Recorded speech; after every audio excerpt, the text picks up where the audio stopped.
Good morning, everybody. Welcome to today's 1 million by 1 million online rendezvous. This is Sramana Mitra coming to you live from Silicon Valley, California. This is part of the 1 million by 1 million Global Virtual Accelerator. Our mission is to help 1 million entrepreneurs reach $1 million and beyond in annual revenue.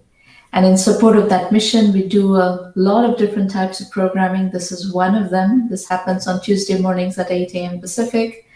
And we also have on Thursday mornings at 8 a.m. Pacific a working session where you can bring your projects and we can brainstorm and strategize on how to move your project forward in terms of positioning, in terms of financing, customer acquisition, all the different topics that are relevant to growing a company. We work only with technology and technology-enabled services, and that is information technology only. So there are a lot of domains in which we don't work. We don't work in pharmaceutical, we don't work in biotech. We do work in healthcare IT, but just within information technology, there is such a wide range of companies right now, and there's so many segments and micro segments and sub-segments of information technology, all the way from agricultural technology to financial technology to insurance technology, that we feel like our hands are full. And we have created a methodology that works in all of those segments and sub-segments and micro segments. Where it doesn't work is in the capital intensive areas like semiconductors. Chips are expensive to build. That wouldn't be an area, even though it's within information technology, it wouldn't be something that we would be able to apply our methodology to. So what we do here in these sessions is Q&A. We collect questions that we get from everywhere else in our different touch points, and then we come and discuss some of those questions here. So as a result, we encourage you very much to ask questions in public chat. If you're following us on LinkedIn Live, you can ask questions in the comment section. If you're following us on Facebook Live or Twitter TV, Periscope TV, you are welcome to ask questions, and we will pick up those questions. Either I'll answer them after the video session is over, and I'll come dialogue with you, or we will answer them in follow-on sessions. If it's a large enough question and deserves a longer answer, we'll pick it up and work that into the programming next time. So I hope you're all staying safe. In California, we've just gone through, on top of COVID being a perpetual presence for the last 6 months, now we've just been going through this fire. We are in Menlo Park, California, north of us in the wine country, north of San Francisco, and south of us in Santa Cruz. We've had 2 big wildfire hotspots, and there are like some 550 fires that started in California. So these are trying times. Some people are dealing with hurricanes, some are dealing with cyclones, tornadoes, fires. It's just one after another. So for some reason, 2020 is turning out to be a difficult year. So in our world, in the technology world, we've been fortunate to have less disruption. We can work from home. The work from home trend is tremendous right now. We can work from home. Our industry is probably the most fortunate in that sense and is able to work from home very successfully. So we are, extremely grateful for that. And so, in order to maintain normalcy, we have tried throughout the pandemic, we've tried to keep all our programming on. So on September 10th, we have our 500th 1 million by 1 million roundtable. That's a Thursday morning. You will need to go to the 1mby1m.com website and register to pitch or attend. And we will, Maureen will send you instructions on how to join. Okay, I think we will get started with our first question today. And that is a question about something very core to 1 million by 1 million. The question is, what are the best bootstrapping techniques? And the reason this question is so incredibly relevant is that 1 million by 1 million is, our philosophy, our goal is to help 1 million entrepreneurs reach $1 million and beyond in annual revenue. Now, over 99% of the businesses that go out to raise financing get rejected. And that's because venture capitalists are trying to go from zero to $100 million in 5 to 7 years. That is a very difficult thing to do in business. That is very rare to find a business, a concept, and all the other ingredients that help you grow at that kind of a furious pace, zero to $100 million in 5 to 7 years. That's hyper growth, and hyper growth is not a natural state in business. So we have, after a lot of thought and research, we've come to the conclusion that you can build a company in a slower, more organic, more linear way. And there are many more $5 to $7 million business ideas, 5 million, 10 million, 20 million, 30 million, $50 million business ideas than billion-dollar business ideas. To build a venture style, venture scale, venture velocity company, you're going to need to work on a billion-dollar plus business idea. But you can still build a business that is going to grow 5 million, 10 million, $20 million in a slower pace, and that we consider success. And hence we have this 1 million by 1 million goal. And to do these smaller, slower growth companies successfully, bootstrapping is an incredibly important piece of our methodology. So let me explain to you the 3 methodology elements, techniques of bootstrapping that we use in our program, and you are very welcome to use one or more of them in your situation, depending on what the situation is. So the first one that we have seen a lot of success from is bootstrapping with a paycheck. Bootstrapping with a paycheck is really important because it's, you have to pay the bills. No matter what your scenario is, whether it's paying your rent, paying your mortgage, taking care of your family, whatever are your responsibilities, the bills will need to be paid. And unless you have, done maybe a venture before that you have made money off of, or you have family money, or somehow you can get away without having to pay the bills, you will need to have a strategy for paying the bills. So keeping that in mind, we actually suggest that consider bootstrapping with a paycheck, keep doing your day job, and start validating your business during the nights and weekends. And you can also learn a lot of the methodology working nights and weekends. If you're a first-time entrepreneur in particular, there's a tremendous learning curve that you will need to put yourself through. And that learning you can definitely do doing nights and weekends.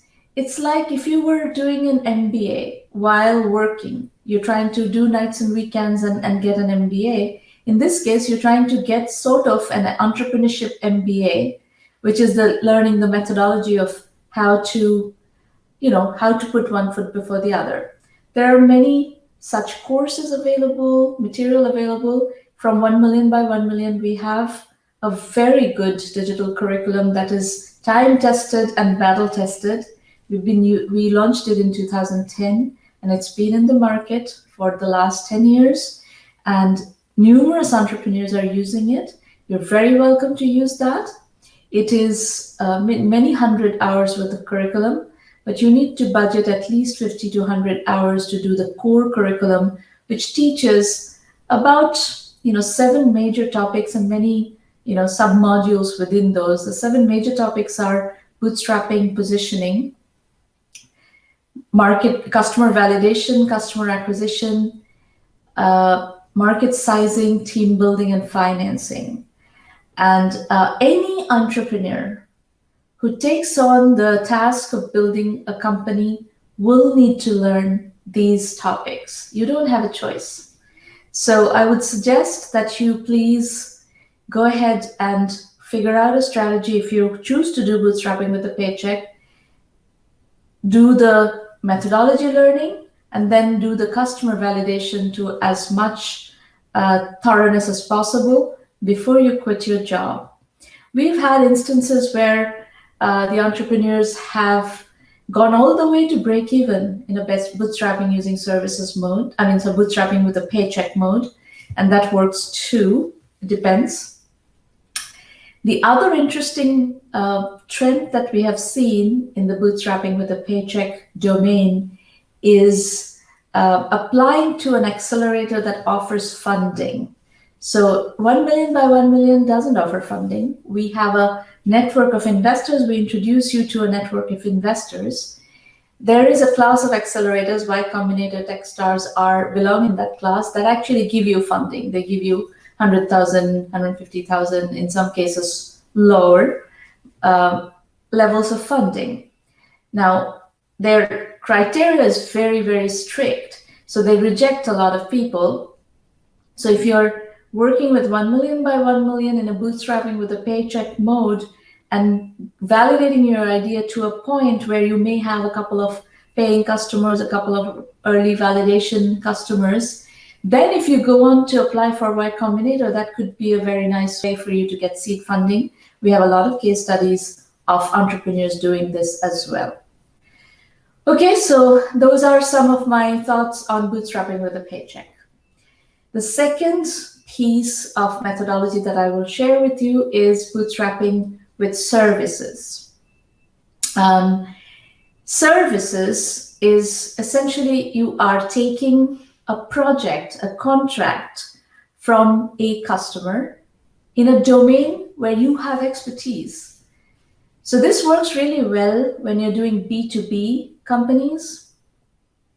You're solving a B2B problem and you have particular expertise, what we call unfair advantage in a domain or in a problem territory.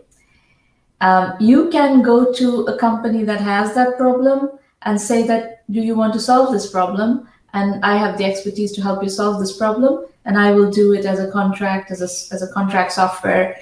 The only thing that you need to negotiate if you go this route is that you preserve intellectual property. The intellectual property of what is going to happen in this scenario is going to belong to you, not to the client. And for that, often, we give discounts. This is a methodology, by the way, we use a lot. A lot of successful companies have come out building in this methodology. Oracle, did you know Oracle was built in this mode? There's a wonderful company called Alteryx that is a multi-billion-dollar public company now. It was built in this mode, and there are many, many, many others that were built in this mode. But bottom line, you can start doing services projects in your domain in which you want to build the product and use the services revenues as your seed capital. And the other very wonderful piece of advantage that this methodology has is customer intimacy.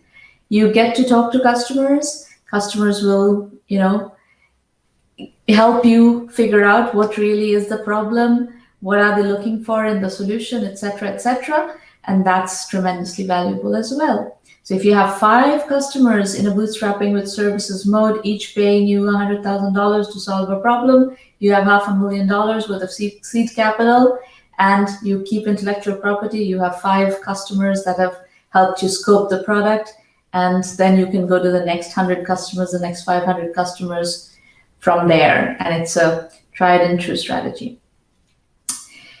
The third strategy, the third mechanic or the third method that I want to teach you is bootstrapping by piggybacking. Right now, in the technology industry, especially in the cloud segment of the technology industry, this is, by the way, also a B2B technique. You can build a software as a service product on top of somebody else's platform. So the ones that have great platforms, number one, of course, is Salesforce.com. They have a platform as a service called Force.com. And they have an app exchange marketplace. So the combination of a platform on which you can build and an app exchange, a marketplace through which you can sell your product, is a very powerful combination that we are looking for, and companies in our portfolio or in our case studies who have been able to take advantage of this, building on top of somebody's stack so that you don't have to build the entire technology stack from scratch and be able to sell through somebody's marketplace, is a tremendously capital efficient way of building a business. I was just talking to a Romanian company a few weeks ago. They have built a product that they've integrated into a platform called Wix, which is an e-commerce and website development platform, and they're getting 30% of their leads through Wix. So the ones that have platform as a service, PaaS, are Salesforce. Twilio has a communication PaaS. Shopify has a PaaS in the e-commerce platform domain. Atlassian has a platform in the collaboration tools domain, IT collaboration tools domain. So there are a bunch of different platforms out there, and some of the companies haven't yet got to doing platforms really, but they're offering integration and some sort of a beginning marketplace. So this trend is early, but if you can find one that you can integrate with and has a marketplace, that's also a way to get customers efficiently and effectively. So I would say those are my tips on bootstrapping techniques. I hope those of you who are listening find this helpful, and I hope you can get to that 1 million revenue mark. This is a tremendously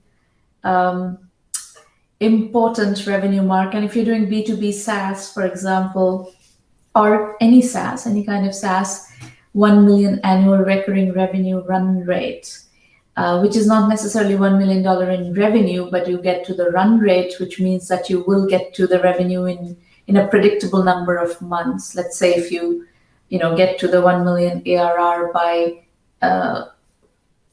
in September, and you look at your pipeline, you can predictably say when you're going to hit the 1 million revenue run rate. So these are some huge benefits of bootstrapping with a paycheck, bootstrapping using services, bootstrapping with piggybacking, that will get to that coveted 1 million mark. And the reason we started 1 million by 1 million is that this is the most difficult period of business building, finding product market fit, finding a strategy of how you can get to that very early stage of success that opens up options for you. Investors are more willing to talk with you when you get to that 1 million mark. If you can get to that 1 million that 1 million mark, then you have survived some of the most vulnerable times in an entrepreneur's journey. Okay, so that's my first major topic today. I'm going to take a few smaller questions. The question I'm going to do next is, what is your opinion of failing is not bad? It's a way to learn for entrepreneurs. Well, I agree. First and foremost, I agree. You generally learn a lot more from failures than from success. So yes, I do think failing isn't so bad. However, you shouldn't plan for failure. You should try to maximize the probability of success. But if you fail, try to have the right attitude about it. Do a thorough post-mortem of why you failed. Why did you fail? What did you do wrong? What could you have done differently? This is the post-mortem phase of a company. We have a pretty robust, proven methodology in 1 million by 1 million. I suggest you study the methodology, see what you could have done differently, learn how to avoid common mistakes, and then start over. We think of every entrepreneur's journey as a serial entrepreneur's journey. We assume that you're going to fail in that process, and then you're going to, dust off your dress and get up and start moving again. If you are tired, though, entrepreneurship is an extremely emotionally draining journey. So if you're tired, let's say you've done something for 3 years and it didn't work out, you will be emotionally exhausted. So if you're tired, take some rest. Don't start another company right away, because it's, again, starting another very intense, emotionally deep, emotionally exhausting journey. But while you're resting, this is a perfect time to do the studying and the postmortem, the introspection of why you failed and what you're going to do differently next time around. So failing is not bad as long as you're willing to put in the work to do the studying and that dissection of your strategy of what did you do wrong. If you just get discouraged and never try again, then failing is bad, because you've basically lost your one chance of succeeding. Now, there is one thing I would say as an aside, is that entrepreneurship is not for everybody. It is a very intense process. It is something that is high risk, it's high intensity, it's very taxing, it's very stressful. It takes a lot of nerve to be an entrepreneur. So if you've tried it once and it just didn't work for you, it's not your thing, you don't want to live like this, then just go get a job. If you're a technical person with skills in the technology industry, the technology industry is booming, and it will continue to boom for the foreseeable future. The likelihood that we're going to have another booming decade in the technology industry is very high. So finding a job in the technology industry should not be difficult at all. So if you fail and your conclusion is not that, oh, I did this differently, and I'm just, as soon as I recover, I'm going to start again another company. If your conclusion is, no, I didn't enjoy this process, it's too stressful, it's too much work, go get a job. That's okay. It's important to know who you are, what your constraints are, what your limits are, and make decisions accordingly. Success is a many-dimensional, many-path thing. You can succeed by working for a larger company. You can succeed by working for a startup. You can be an entrepreneur. You can be an artist. There are so many ways you can be successful. So don't be obsessed with having to succeed as an entrepreneur, and most definitely do not be obsessed by having to succeed by raising venture capital. This venture capital equals entrepreneurship is a very wrong way of thinking about life. Entrepreneurship equals customers, revenues, and profits. Financing is optional. Exit is optional. This is the mantra at 1M by 1M. Which brings me to the next question. Why do you advise entrepreneurs not to raise funding at the early stages of business development? Very interesting question. And this is one that I always tell our entrepreneurs to think about probability. If you are raising money for your startup, let's first assess your probability of success. And I'm going to take you through a whole exercise. So I want each of you to kind of think about this. I'm going to say things slowly so that you can think about your own situation, your own project, and apply what I'm going to say to where you are in your journey. So here we go. If you just have a concept, I'm sure there are many out there who are just in the beginning stages, you just have a concept. Your probability of raising funds is 0%. You have no choice but to bootstrap. Okay? If you are looking for money to build a minimum viable product, your probability of raising funds is also 0%. The only choice you have at this stage, if you're an MVP stage company, you haven't built an MVP, you need to build an MVP, your choice is friends and family money. There are a few pre-seed companies out there, but they're few and far between, and your much higher probability of success is by either bootstrapping or maybe friends and family money.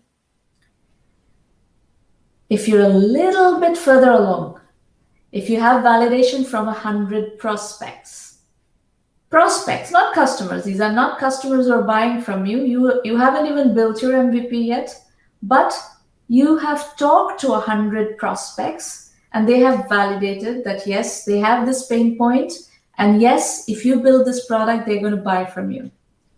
Your probability of raising funds now increases a slight bit. It's 0.1%. If you have validation from 100 prospects, plus your MVP is ready, so you can give that MVP to those prospects and they can start using it, your probability of raising funds goes up a little bit more, 0.2%. Now, if you have validation from 100 prospects, you have your MVP, and you have non-paying customers. So those 100 prospects have started using the MVP, but they haven't yet become paying customers. Your probability of raising funds now goes up a little bit more, 0.3%. Next, you have validation from 100 prospects, you have an MVP, and you have a few paying customers. Not 100 paying customers, but you have maybe 2, 3, 4 paying customers. Now we're talking, your probability of raising funds is 0.4%. It has improved a little bit more. If you have validation from 100 prospects, you have an MVP, you have paying customers, and you have a large TAM, total available market, your probability of raising funds is 0.5%. TAM, you've now introduced a TAM analysis that is large, that is an important piece of raising funds. The next level up is if you have an MVP, you have a paying customer, you have a large TAM, and you have a validated customer acquisition strategy. You're showing your investors that you know how to find these customers who are resonating with your product. Now your probability of fundraising has gone up to 0.6%. Next level up, you have an MVP, you have paying customers, you have a large TAM, you have a validated customer acquisition strategy, and you have a fast growth rate. Your probability of raising funds goes up one more notch, 0.7%. If you have an MVP, you have paying customers, plus you have a large TAM, you have a validated customer acquisition strategy, you have a fast growth rate, and you have a complete team, your probability of raising funds goes up another notch, 0.8%.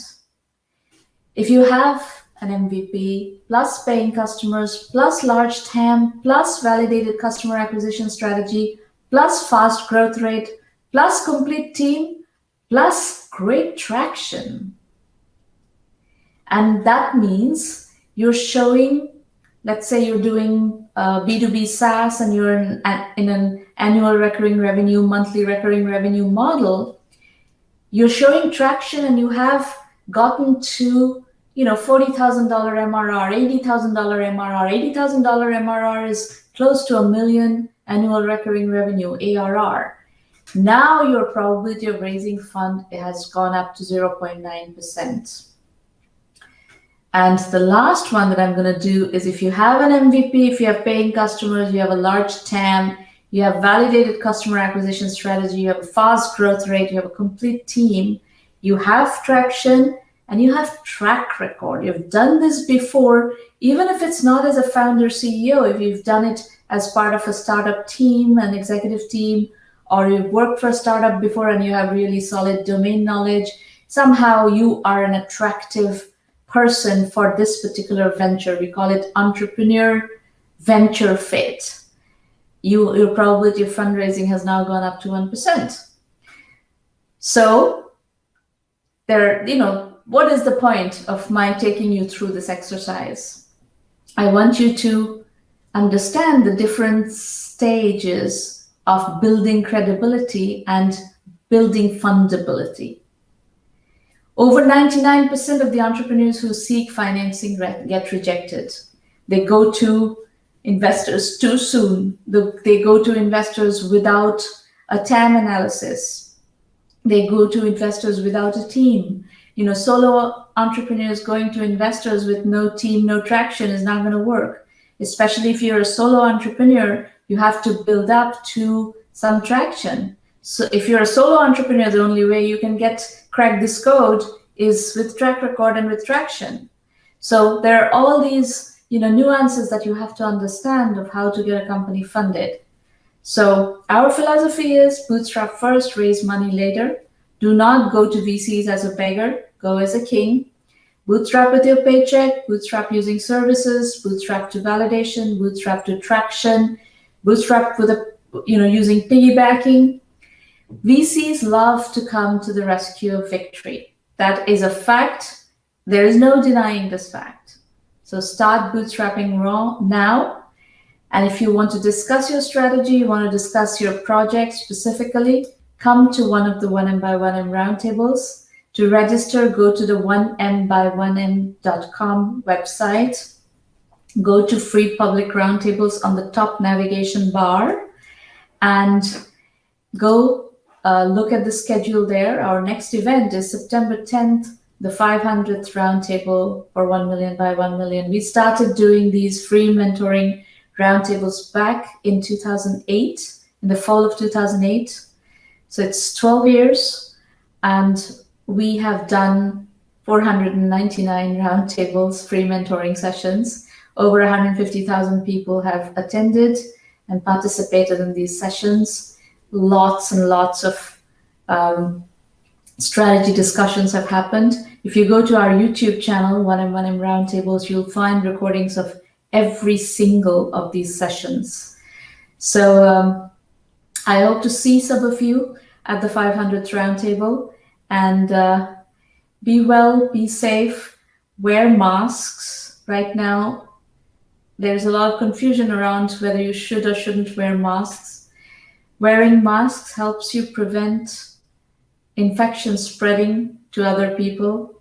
So especially if you feel like you have a problem, wearing masks helps you protect other people's safety. And vote. If you're in America, we have an election coming up. Please vote. And I don't want to make any political statement, but we are very deeply concerned about the future of America right now, given what is going on and how badly the federal government is handling this pandemic and our country in general. So in India, I know the pandemic is in a very bad state. It's rising. It's still not abating. It's rising. It's increasing. So please stay safe. Please be careful. And everybody, good luck. Try to maintain normalcy. Try to maintain normalcy helps you preserve mental health, by the way. Being able to be productive is one of the techniques and strategies of remaining sane through this kind of a traumatic situation. So I hope to see you soon. I hope to see you either at next week's rendezvous here on LinkedIn, Facebook, and Twitter Live, or I will see you at the 500th roundtable on September 10th. Take care, everybody. Bye-bye.